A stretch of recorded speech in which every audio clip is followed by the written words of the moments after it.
Neren, good morning. How's the index? We had a shocking May. How was it in June? The index has improved in June, and that was a welcomed improvement of 2 index points in the BCI. We don't expect that the BCI will demonstrate dramatic improvements in the months to come. We believe that it will still struggle to achieve the significant level of 100. Our best expectation in terms of achievement of the level of 100, which represents performance in 2010 or business confidence in 2010, would be late in the year. So if we're going to see improved levels in the BCI, levels in excess of 100 this year, it's going to happen in the last few months of this year or not at all. What about the sub-indexes within that BCI and Neren? Is there anything that really stood out? As I say, we had a really bad May, and there's been almost like a base effect, so we've bounced back a couple of points. Not that convincing, but any sort of glimmers of hope, any lights at the end of various tunnels? Well, the strong performance from a number of indices on a month-on-month basis. The positive readings were rendered by manufacturing, exports, imports, vehicle sales, construction, inflation, real financing cost, and the rand exchange rate. So of the 13 indices that make up the BCI, those 8 indices were the positive drivers on a month-on-month basis. And the reason for us indicating that the coming months may not bring positive tidings or stronger tidings is because the unfortunate event this time round was, although we've seen a broad base of recovery on a month-on-month basis, the year-on-year data is still very negative. Of the 13 sub-indices, only 5 have rendered positive readings in the month of June. And that base of positive performance on a year-on-year basis is essential if one wants to find the momentum towards positive developments in the BCI in the coming months. And unfortunately, in June, we did not find it there. No, it's almost as though the few glimmers of hope that we've spoken about are just blips in a trend that is solidly down. Can you, I mean, I'm just looking, you talked about manufacturing and exports and imports and the rand exchange rate and the inflation rate. I would agree with you that the inflation is one that we should be cheered about, 5.7% CPI and PPI coming down as well. So therefore, I think we'll be remaining in the band of 3 to 6% as prescribed by the South African Reserve Bank for quite a while. But the other stuff sort of flies in the face of things like the Purchasing Managers Index. As I say, I just think that this figure that you've come up with today is just maybe a blip. Am I being overly pessimistic? Well, I was hoping that the previous month figure of May was a blip because it was unnaturally negative in terms of the recent performance of the BCI. We're hoping that this month is indeed an indication that we're heading towards recovery.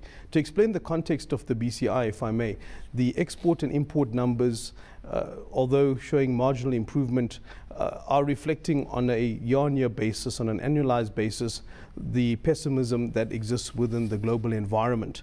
The month-on-month improvement is against a long-term trend. We measure these sub-indices against a long-term trend. So it's not merely taking last month's export number and comparing it to this month's export number. They're compared against a more sophisticated model that extrapolates a long-term trend. And that is why sometimes the BCI does not indicate performance that one would expect when one just looks at the month-to-month or year-on-year data.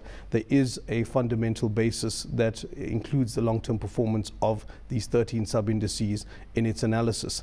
That being said, when one looks at the domestic environment, there is room for interrogation of the performance of the BCI currently. Vehicle sales has rendered positive performance, but South Africa typically is strongly inclined towards spending on vehicles. So sometimes we find that vehicle sales renders positive performance while other indicators of consumer activity are still poor or weak. And this is the case currently, where our retail sales indicator is still negative, and we expect that although the improvement in the vehicle sales numbers is expected to continue or to be sustained in the coming months, our concerns reside with broader consumer activity, retail sales in particular, which we don't expect to dramatically improve on a sustainable basis in the coming months.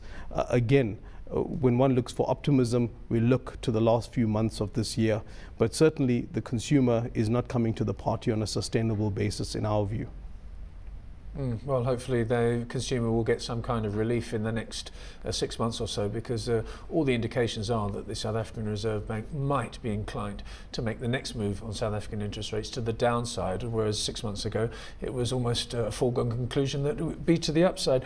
Indulge me in this theoretical question now, if you would. If you took out the global factor, I mean, every day on Power Lunch, I bore on about what's going on overseas, and I can be slightly depressing about it, but I'm just reporting it. It's my duty to do so. But if you took out the global factors and just looked at the South African economy, and indeed maybe even the African economy, would the BCI be materially different to what it is now?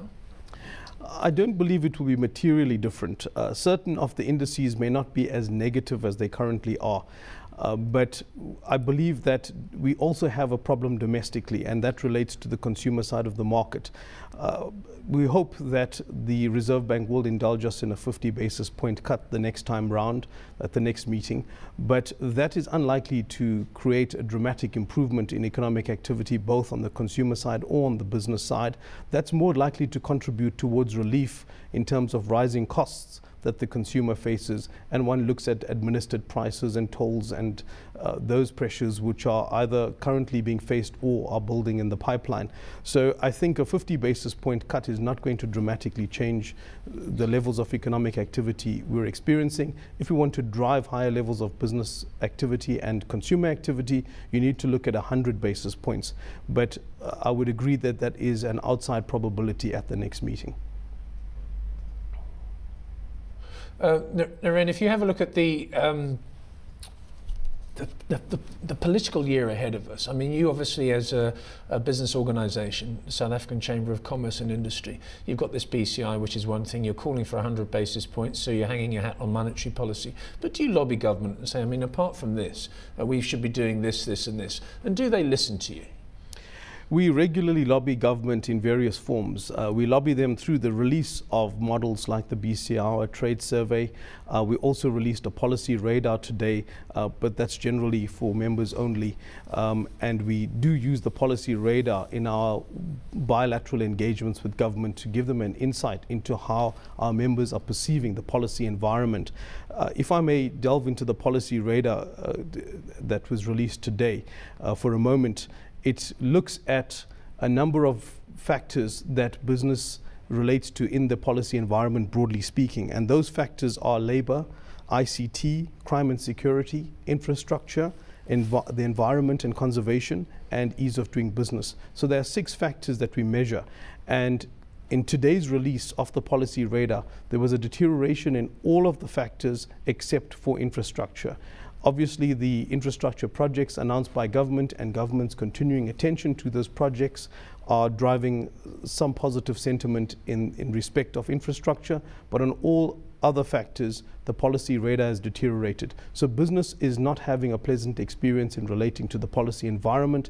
It either finds that the messages it's receiving from the policy environment is not conducive to higher levels of economic activity, or it's experiencing mixed signals. It's experiencing messages that are not unequivocal in terms of the direction we're taking.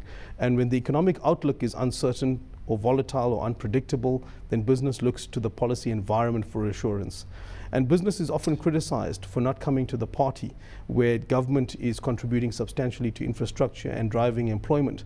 But one must realize, and one must continually recognize, that CEOs may have as an intent to grow their businesses, create greater numbers of jobs, but they have to justify those decisions to stakeholders, shareholders in particular. And when we have uncertainty in the policy environment and equal uncertainty in the economic outlook, it makes it very difficult to justify releasing the purse strings. Neren, just very, very quick answer on this one, because we've got to wrap this one up. As the CEO of Sacci, are you slightly nervous at the moment? Are you frustrated? Do you see any cause for optimism? Quick answer, if you would.